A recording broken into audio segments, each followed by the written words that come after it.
Vamos a conversar en un ratito, de inmediato, de hecho, con el rector de la Universidad San Alberto Hurtado, Eduardo Silva, porque ellos sacan una encuesta, que ya van varias encuestas. ¿Cuántas encuestas van? 2018, 2017, 2018, 2019, 20 y 21. Y eso es muy interesante porque la encuesta está centrada en el impacto de la pandemia en la gente, y eso es algo que tiene una serie de preguntas y sobre todo una serie de consideraciones por parte de las personas entrevistadas que a más de algunos le van a hacer arquear las cejas o decir, oye, no pensé tanto. Eduardo, ¿cómo estás? Mucho gusto. Mira, es un estudio que hicimos entre el Alberto Hurtado y Criteria, expertos en opinión pública, entrevistando a 1000 personas, 500 mujeres, 500 hombres, de todas las regiones, de todos los niveles socioeconómicos, de todas las edades, de 18 para adelante. Y las radiografías van al hueso. Y la idea es ir al hueso de lo que nos ha pasado, porque nos ha pasado. Nos ha pasado esta pandemia y nos ha afectado en lo personal, en la salud mental, los cambios de hábito, lo que ha pasado con nuestra familia, lo que ha pasado con la experiencia laboral, educacional, etc. Y la encuesta va, digamos, dando cuenta de todo eso, ¿no? Además, esta es una encuesta, entiendo, que es... a ver, para ponerla en términos prácticos, es subjetiva, o sea, es claro, una cosa donde contestan abiertamente las personas, no tienen que marcar una crucecita de sí o no. O sea, personalmente, qué sentimientos han sido los predominantes, cómo lo he pasado, de qué manera, cómo me han disminuido los ingresos. Es bien intenso. Entonces sale harta información de la encuesta. Sale mucha información.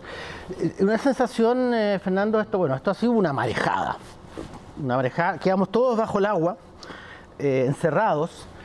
Y bueno, ahora, esto se hizo en septiembre, la encuesta, donde suponemos que la ola se retira, a pesar de que hay amenazas de que la ola vuelve, de que esto no va a terminar.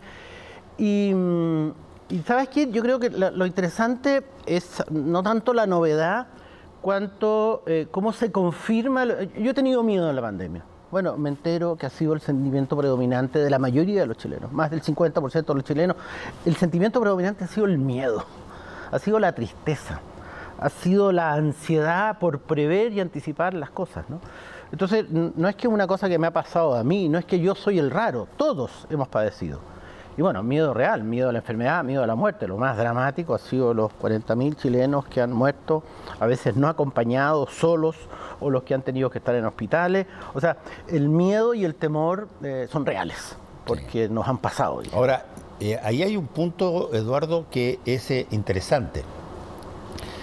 El miedo para la pandemia, ¿cuándo nace? Porque cuando a ti te dicen y salen las primeras informaciones de que hay una pandemia, hay gente que se está muriendo en otras partes, etcétera, y que llegó el primer contagiado, todavía esto se mira con determinada distancia, o bueno, ok, se la calla. Pero hay un momento dado en que tú... después de un tiempo te das cuenta que esto viene en serio, que las cifras de contagiados aumentan, que la gente se muere, que se te muere alguien que tú sabes o conoces. Es un miedo y eso genera una situación de miedo real ahí. Es progresivo. Y miedo justificado. Al final la pregunta es, ¿cuál ha sido el sentimiento, la emoción predominante en todo ese tiempo? Hay una imagen, no sé si la tenemos. Sí, ¿qué número de imagen? La imagen 10. La 10, se la vamos a mostrar porque las tenemos ordenadas, las que tú pediste. Porque ahí manifiesta, uno dice, a ver, ¿cuál fue el sentimiento más predominante? Miedo. Claro, ¿cuál es la principal emoción que has experimentado durante la pandemia? ¿Por qué y cuál es el segundo lugar? Mira, casi el 30% dice que lo más predominante ha sido el miedo. Y pongo en primer lugar, en segundo lugar y en tercer lugar los sentimientos. Y otro, más del 20%, dice que ha sido el sentimiento segundo. Y otros han dicho, mira, para mí lo más significativo ha sido la tristeza. Un 20%, la alegría es un 5%. Ese ha sido el sentimiento. No hemos estado en un país contento, dijéramos, ¿no? Y después hay otra pregunta re interesante a propósito del bienestar emocional. ¿Usted siente que su actual bienestar emocional es mejor o peor que el de antes? Es mucho peor. Mucho peor. O sea, yo lo estoy pasando mal. Ahora, ese bienestar no necesariamente significa este grado de tensión asociado a labores del hogar en pandemia, pero claro, eso todavía no. Pero sí, esto del bienestar, es bien interesante esa pregunta porque tiene que ver con, de alguna manera, ¿cuánto sientes tú que te ha impactado la pandemia? El bienestar, todo bienestar es algo que es muy difícil que tú puedas transmitirlo a otras personas porque es muy íntimo el bienestar. El que tú te sientas bien o te sientas cómodo o te sientas contento es algo que uno puede exteriorizar porque se ríe, porque lo pasa bien, pero solamente tú sabes si estás sin miedo, sin incertidumbre, sin dolor. Yo te pregunto, mira, dime, antes de la pandemia, ponle una nota de 1 a 7 a tu bienestar. El 60% de los chilenos calificaba su bienestar entre 6 y 7. Que es bueno. Harto. Sí, pues. Y ahora es un 32% de los chilenos que lo califica entre 6 y 7. O sea, yo experimento y hay un 40% que le pone entre 1 y 4. O sea, la verdad que lo hemos pasado mal. Después otra cuestión interesante, Fernando. Da el número de la lámina porque están ordenadas por... Pero es que hay algunas nomás, hay algunas respecto de eso. Después otro asunto que es bastante obvio, pero que sale con toda su fuerza, es la familia. La familia, la clave de contención, clave de comunicación. Y el 77% estima que ha sido lo más importante. La familia es lo más importante. Y un 77% dice que le ha gustado pasar tiempo en familia. 77 es muy alto. Es muy alto, sí. Cuando al mismo tiempo hay un montón de gente que dice que está hasta la tusa con todas las restricciones. Bueno, pero por lo menos esta cárcel ha sido un refugio más grato que hostil. Por lo menos es lo que... Ahora, a veces esto ha resultado extremadamente cansador. Esa es una afirmación, un 45%, y sobre todo para las mujeres. Las mujeres reclaman más cansancio y los jóvenes son los que reclaman más cansancio a esta cotidianidad, a esta convivencia que resulta cansadora. Y claro, efectivamente sabemos que las tareas domésticas caen inevitablemente sobre las mujeres, ¿no? Claro, ahí hay una diapositiva que es la siguiente, creo que es la 17, que nos muestra de todas las tareas del hogar, cuáles las hacen los hombres, cuáles las hacen las mujeres, ahí está, cuáles las hacen ambos. ¿Cuál grado de tensión asociado a labores del hogar en pandemia? Ayudar a los niños a estudiar, cuidar a una persona con discapacidad, hacer las compras, cuidar a los niños, limpiar el hogar, cocinar y colocarnos en los circulitos. Las mujeres son las que han ayudado en su mayoría a los niños a estudiar. Y las mujeres son, por supuesto, las que llevan la cocina. Es verdad que ambos dicen cuidar a los niños y ambos dicen limpiar el hogar. Pero si tú te ves, la mayoría de los trabajos domésticos caen sobre las mujeres. Y ya de hecho, hay una serie de proyectos de ley que tú probablemente los has visto para remunerar a las personas que tienen labores de cuidado. Reconocer ese trabajo como un trabajo que merece. Ahora, es interesante porque que la familia es lo más importante hace mucho rato. Las encuestas ADIMAR del 2012 ya decían, mire, donde yo socializo es la familia, donde más entretenido es estar con la familia que con los amigos, esto es una constante. Y a propósito de los roles, ¿no? Yo pensaba, ¿cuántas pandemias se van a necesitar para seguir moviendo la aguja, ¿no? La literatura habla de esta omnipotencia materna en labores personales y de cuidado, porque es un factor, ¿no? Ahora, ¿tú no ves que eso cambie tan rápido como si están cambiando otros factores en términos de la relación hombre y mujer? Yo tengo la impresión que ha avanzado más la velocidad de igual pega, igual pago, que, por ejemplo, este tipo de cosas. Sí. Claro, los niños pertenecen a las mujeres, los niños pertenecen a las madres, son los estereotipos, ¿no? ¿Cuántos varones lo que tuvieron es un padre proveedor, un padre ausente? Tienen que inventar un modelo dedicado a las labores domésticas y las madres omnipotentes, dijéramos, los enseñaron a ser niños independientes. ¿Te puedo decir algo? Siguen siendo hoy día niños independientes y varios son esposos que son hijos de sus señoras. ¿Te puedo decir algo? No voy a dar nombre, pero fui a un matrimonio este fin de semana.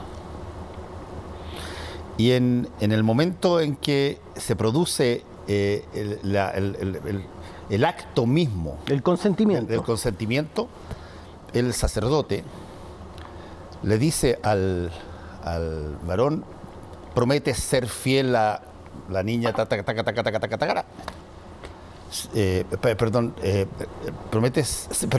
le dice, a la novia, le dice: prometes serle fiel a tu marido y acompañarlo y ayudarlo en sus tareas y todo. Sí, y le dice, y la preguntan: ¿prometes tú ser el proveedor solícito y atento y la fidelidad y todo? Yo te juro que no lo podía creer. Sí. Así lo dijo, o sea, el estereotipo entero estuvo en el momento en que se consuma este matrimonio. Y son roles que, a pesar de que tenemos una conciencia de género, tenemos una conciencia de igualdad, tenemos una conciencia que hay que distribuir por igual las tareas, el peso es muy fuerte, ¿no? Es muy fuerte. Entonces yo pensaba, bueno, no sabemos qué va a salir de acá. A lo mejor efectivamente hubo una mayor redistribución de las tareas del hogar. A lo mejor los hombres aprendimos a hacer algo distinto de lo que solíamos no hacer, pero no lo sabemos, ¿no? Otra cuestión que me pareció interesante, Fernando, es la famosa pantalla, lo virtual. Sí. Hace rato que esperábamos que la inteligencia artificial, bueno, nos llegó la pantalla de la noche a la mañana en 600 días y tuvimos que acostumbrarnos a ella, ¿no? Pero dos cuestiones interesantes. Una, las diferencias etarias. Los expertos en la pantalla son los jóvenes y la manejan, y son los que más se aburrieron los que más experimentan insatisfacción con la pantalla son los jóvenes, necesitando relaciones cara a cara, sintiendo que están encerrados. Ya es una cuestión que la hacían de antes y que no comporta. En cambio, los adultos mayores experimentan una gran satisfacción con la pantalla. Aprendieron, les permitió comunicarse, los llamaban día por medio. O sea, la pantalla y lo virtual para los adultos mayores, inexpertos, inalfabetos, o sea, no alfabetos, ha sido una puerta de acompañamiento. Y después otra cosa interesante con la pantalla, el famoso teletrabajo, que está la teoría, que de ahora en adelante, bueno, solo el 16% trabajó online. Solo el 16%. El 58% trabajó presencialmente, de todos los entrevistados. Y el 70% de las personas de estratos más desfavorecidos fue presencial. Entonces, la pantalla sirve para unos pocos, para algunos trabajos, pero no es el instrumento laboral predominante en este tiempo, para nada. Para nada. De hecho, es bien interesante porque se han visto, ahora que las medidas se han de alguna manera alivianado un poco, cómo se te produce de alguna manera el desate inmediato. Y ahí está lleno, estaba viendo en los noticiarios fiestas en distintas comunas donde ya prácticamente no hay medidas de restricción. Y eso es un boomerang brutal, digamos. Sí.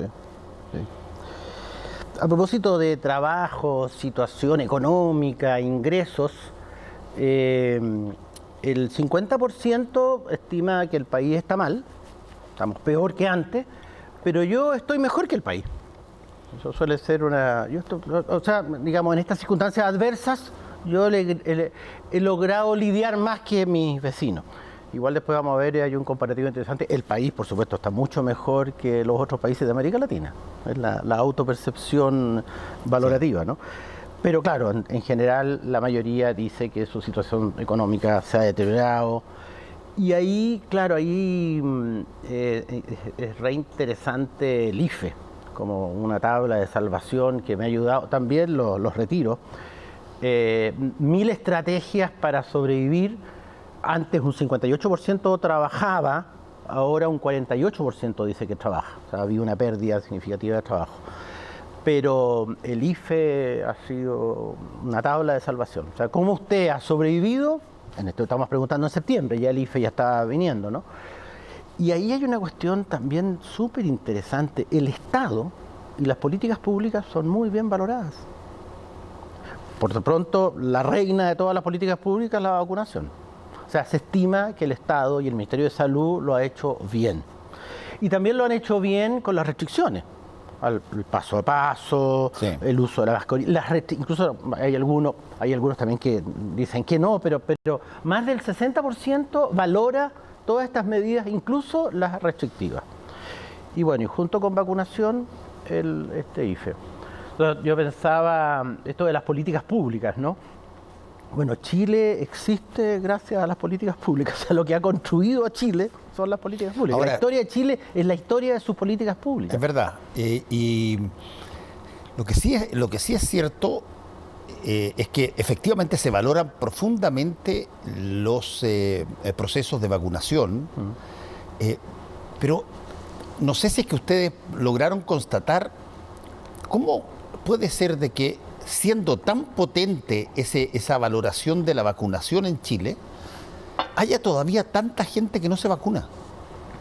Pero habrá tanta gente que no se vacuna, bueno, yo no tengo las cifras de eso. Por lo menos el Ministerio siempre da mucha más de lo que uno esperaría. Las vacunaciones son cosas que tú, pero prácticamente estás históricamente dispuesto a ponerte las vacunas de todo tipo, pero siempre hay un llamado a los rezagados, siempre hay una... y no sé si es que eso es algo que aumenta si tú sales de Santiago, sales de las grandes ciudades o no. Nosotros tenemos la información de los estudiantes, porque según eso se disminuyen los aforos en la universidad, y tenemos el 96% de los estudiantes del Alberto Hurtado vacunados y con sus dosis completas. Sí, lo que hizo el gobierno, que me pareció a mí en un momento dado muy bueno, porque había mucha gente, incluso dentro del gobierno, que consideraban que esto era un atentado contra la libertad, que fue condicionar los pases de movilidad a que tú tuvieras las vacunas con el refuerzo necesario. De alguna manera, si es que tú quieres moverte, estás obligado. Si quiero ir a un restaurante hoy día, la verdad que en todos los lugares tengo que mostrar mi... Y a propósito de eso, y la esperada vuelta a la normalidad, es interesante también en términos educacionales, cómo se ha la gente estima, mira, yo he aprendido, los cabros, he aprendido muchísimo menos, el 68% he aprendido menos, he perdido mi contacto con profesores y estudiantes, y el online ha sido muy estresante. O sea, hay una desvaloración de este tiempo, lo sabemos, ¿no? Bueno, y si esto es para estudiantes de educación superior, para estudiantes del sistema escolar y de la media, es desastroso, ¿no? O sea, lo que ocurre en la experiencia educacional ocurre presencialmente. La socialización, el encuentro con los compañeros, otras cosas que te da la universidad, desde el casino, las fotocopias, la convivencia. O sea, la formación no se transmite por la pantalla. O sea, la experiencia de vida estudiantil, y eso hace que estemos todas las universidades esperando que podamos tener un 100% de presencialidad para el próximo semestre, dijéramos, o sea, para el próximo año. Ahora, eso atenta con una última pregunta que tiene la encuesta sobre expectativas. Sí, ¿cuál es? Y las expectativas son muy realistas. Vamos a tener que aprender a convivir con el virus no se va a ir, no va a haber normalidad ante, algunos dicen 6 a 12 meses, 6 a 12 meses, con una sensación todavía, y otros, un 40%, que esto solo se va a mejorar en 12 meses más. O sea, hay una especie de toma de conciencia de que esto nos llegó y va a ser intermitente y tendremos que funcionar. Y es curioso en esas expectativas, se dice, mira, una cosa es la pandemia, pero lo más complicado es la crisis climática, el cambio medioambiental. Se hace un link, o sea, la pandemia es un problema, pero el cuidado del planeta es lo más urgente y es la amenaza mayor. La amenaza mayor no es la pandemia. Así ¿sí? Aparece en una pregunta de expectativas, de futuro. A propósito de pandemia, sí, el cambio climático. Fíjate que eso alguien me lo dijo también la otra vez. No sé si no tenía relación con una encuesta, pero sí tenía relación con algo que también era profesor. que sentía que el tema de la crisis climática incluso era percibido como más grave que el tema de la pandemia. Esto lo dice, ¿eh? En la lontananza, la amenaza mayor es el cambio climático. Es una gran cosa saber que se han dedicado a la deforestación y que por lo menos China dice que el 2060... Tuviste que hay varios países que no suscribieron esa variable, que lo vamos a conversar después. O lo retrasan, ¿no? Lo retrasan, sí. Y por otra cosa, Fernando, que es interesante, porque esta imagen de la ola, ¿no? Hay una ola que nos ha provocado todas estas cosas, sí, pero simultáneamente hemos estado en otras olas. Paralelamente hemos tenido la ola de la revuelta, del cambio, de la violencia, de violaciones de derechos humanos y las esperanzas y los temores que estas mismas cosas provocan, ¿no? La convención, sí, para algunos fuente de esperanza, para otros fuente de temor, porque entonces los miedos, tú le preguntas cómo se siente usted, qué miedo, pero ese miedo ¿será solo la pandemia? ¿O tiene otras consecuencias también que se van como superponiendo, ¿no? El temor yo creo que está pegando muy fuerte en esta campaña presidencial. Obviamente. Bueno, es que, a ver, digámoslo con toda honestidad, digamos, desde hace ya muchísimo tiempo que un recurso que se utiliza para generar una posibilidad de tener votos a favor es incentivar el miedo, sí, claro, producir miedo. Claro. Producir miedo. ¿Por qué? Porque básicamente uno tiene que escoger entre distintas personas, cada uno tiene programas que pueden ser muy parecidos, pueden ser matices aquí, matices allá, pero al final lo que te dicen a ti a veces los expertos es que tú tienes que ganar la batalla de las emociones. Y la principal emoción sobre el futuro, normalmente, más que la expectativa optimista, es el miedo. Y el miedo se produce. Tú lo resaltas. Sí, sí. Y el miedo yo lo veo en el desorden que hay, en lo que sea. O en Gualmapu, porque lo que está pasando, exacto, en tierra, o porque nos van a invadir todos los migrantes y nos van a hacer perder nuestros puestos de trabajo. O sea, es un... Entonces yo me preguntaba, ¿no? ¿Cuánto de este miedo, que el miedo te paraliza, ¿no? El miedo a la pandemia se suma, o sea, otros miedos encuentran un buen lugar ahí, ¿no? Un lugar donde instalarse. Porque es el mismo sentimiento con distintas causas, ¿no? Sí, hay un libro bien interesante de un estadounidense de origen indio que yo lo he mencionado varias veces, que se llama Farhad Manjoo. El libro se llama True Enough, suficientemente cierto. Eso es básicamente, no está en castellano, pero el True Enough, básicamente su lógica es cuánta información necesita una persona para convencerse que lo que le están diciendo es verdad. Y fíjate que para determinadas materias, y él hace estudios en política, estudios que tienen que ver con desastres naturales, estudios que tienen que ver con, por ejemplo, posibilidades de guerras, en fin. Pero en la cosa política, la información que una persona requiere para convencerse de que esa amenaza que se le viene encima es real, es muy poca. Claro. Es tremendamente poca, porque lo que Farhad Manjoo dice básicamente como su tesis es que las personas no crean el miedo, sino que activan sesgos que ya tienes tú. Y por lo tanto necesitas muy poquito. Si tú eres una persona que cree que la izquierda es un desastre que nos va a llevar a, qué sé yo, a Cuba o a Venezuela, o tú crees que la otra cosa va a terminar en un golpe de Estado con los militares de nuevo, lo que necesitas es muy poquita información que te active eso para que tú creas que eso es verdad. Y lo repitas, digamos.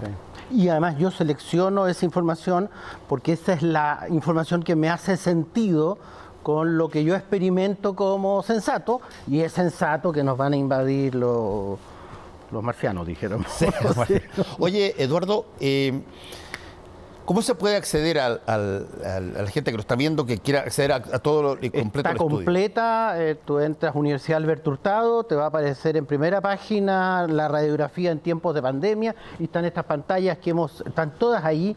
Es una información bien interesante de mirar, con detención, ir a buscar lo que a uno le parece. Déjame hacerte la pregunta incómoda. ¿Hicieron alguna pregunta respecto a la iglesia?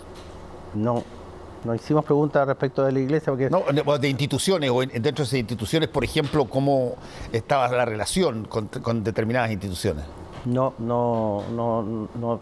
confeccioné yo No, pero claro, pandemia y iglesia, claro, o se ha sentido acompañado a lo mejor. Es que a eso me refiero, acompañado, porque lo hiciste las preguntas sobre respecto al apoyo del Estado, con el IFE y todo ese tipo de cosas. Que la gente dice, lo que ha sido más significativo es la vacuna y detrás de eso aparece el Estado. No. ¿Cuál crees tú que sería el porcentaje de respuesta? Y tírate un número.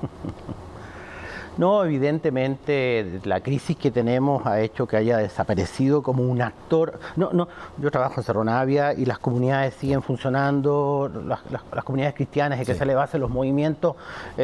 O sea, en este tiempo de pandemia, la cantidad de personas a atender por defunciones y otras. O sea, hay una iglesia de base que sigue funcionando. Sí. Pero claro, los obispos quedaron afónicos. O sea, porque efectivamente quedaron sin voz, claro, evidente. O sea, ha sido una crisis muy significativa y la renuncia de los 30 obispos, de toda la conferencia episcopal, es un masazo. Sí. Y una renuncia, no porque, mire, muchas gracias por lo bien que lo ha hecho, una renuncia porque tenemos... Entonces hay una renovación del episcopado que se está ocurriendo ya. O sea, hay una nueva conferencia episcopal, hay nuevos nombramientos de obispos y estamos esperando que eso dé sus frutos. Pero por ahora, en una cierta estado de convalescencia. Eduardo Silva, te quiero agradecer por haber estado con nosotros. Muy interesante el estudio, está en la página web de la Universidad Alberto Hurtado, así que ahí la pueden ver completa.